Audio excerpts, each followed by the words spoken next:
మాడవీధి అంటారు. ఏమి అంటారు? మాడవీధి అంటే చుట్టూ ఆ ఆలయానికి ఒక వీధి ఉంది. ఆ వీధిలో కొన్ని మేడలు ఉన్నాయి. ఎందుకు ఉండాలి మేడలు అంటే, ఆ దేవుడు ఎప్పుడైనా కాస్త బయటికి వస్తే ఒక వాహన సేవ మీద ఏదో ఉత్సవం ఏదో వచ్చి ఆ దేవుడు కింద సవారీ బయలుదేరితే ఆ వచ్చిన దేవుడికి కాస్త హారం ఇచ్చి ఒక కొబ్బరికాయ కొట్టి ఒక అరటిపండు పెట్టి మంగళాశాసనం చేయడం కోసం అని ఆ మేడల్లో ఉండే వాళ్ళందరూ ఉంటారు. అది మాడ వీధి. అలాంటి వీధులు ఒకటో రెండో మూడో ఎన్నో ఆలయం యొక్క వైభవాన్ని బట్టి, ఊరి యొక్క వైభవాన్ని బట్టి. మన ఊర్లో అయితే ఇక్కడ ఒక వీధి ఉంది. శ్రీరంగం లాంటి క్షేత్రాల్లో అయితే 7 వీధులు ఉంటాయి, 7 ప్రాకారాలు ఉంటాయి. సప్త ప్రాకార మధ్యే అంటారు. అలా 7 ప్రాకారాలు ఉంటే చాలా గొప్పది అని అర్థం అన్నమాట. అయితే ఆలయం అనేది ఊరికి ప్రాణం. ప్రాణం లేకపోతే మన శరీరాన్ని అట్టే పెట్టుకుంటామా? ఇంట్లో అట్టే పెట్టుకుంటాం? నో. అలాగే ఊర్లో మందిరం అనేది లేకపోతే ఆ ఊరు కూడా వ్యర్థం.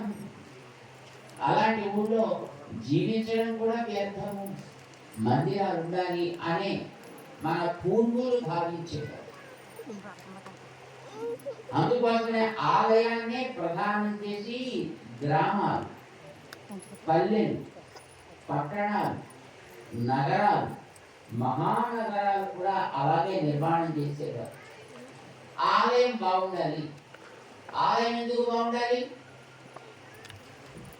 అంటే, అందరికీ ఆ దేవుణ్ణి చూసుకున్నప్పుడు అక్కడ ఒక మానసికమైనటువంటి ఏకతా భావం, ఒక కలయిక ఏర్పడుతుంది. మనందరికీ తెలుసు, గ్రామం అనగానే ఎన్నో వృత్తులు ఉంటాయి. వ్యవసాయం చేసేవాళ్ళు ఉంటారు, పనిముట్లు చేసేవాళ్ళు ఉంటారు. ఇదివరకంటే ఎడ్లు గట్రా ఉండేవి. ఆ ఎడ్ల కోసం తినేటటువంటి నాగళ్ళు ఉండేవి, కోతలు కోసే పొడవాళ్ళు ఉండేవి. ఇప్పుడు ఆ పేరు కూడా మర్చిపోయినట్టు. ఇప్పుడు అవి లేవు కదా. ఇప్పుడు అన్ని ట్రాక్టర్గా వచ్చినాయి, అన్ని మిషన్లే వచ్చినాయి. అదే మొత్తం చేయాల్సిన అంతా మిషనే చేస్తారు. ఒక తిండి మాత్రమే మనం తింటాం అంతే. ఇంకా ఆ మిషన్లు తింటే మన కడుపుండే పద్ధతి ఇంకా రాలేదు. బహుశా అది కూడా ఎప్పుడో త్వరలో వస్తున్నాయో మనకు తెలియదు. ప్రస్తుతానికి అయితే మాత్రం ఇంకా తిండి వరకు మనం తింటున్నాం. కానీ ఇదివరకు రకరకాల పనిముట్లు ఉండేవి. ఆ పనిముట్లు చేసే వ్యక్తులు ఉండేవారు. ఆ వ్యక్తుల యొక్క కుటుంబాలు ఉండేవి. ఆలయాలు ఉన్నాయి అంటే ఆలయాల్లో వంట జరిగేది. ఆ వంట అంతా కుండల్లో చేసేవాళ్ళు.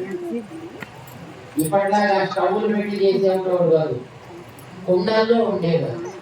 కుండలు చేసే కొమ్మరి వాళ్ళు ఉండేవారు. ఈ ఇనుప సామగ్రి చేసేటటువంటి కమ్మరి వాళ్ళు ఉండేవారు. కుండలు చేసే కొమ్మరి వాళ్ళు ఉండేవాడు. దేవుడికి రథాలు వాహనాలు చేయాలంటే కర్రతో చేసేవారు, చెక్కతోటి. అవి చేసేటటువంటి వడ్రంగి వాళ్ళు ఉండేవారు.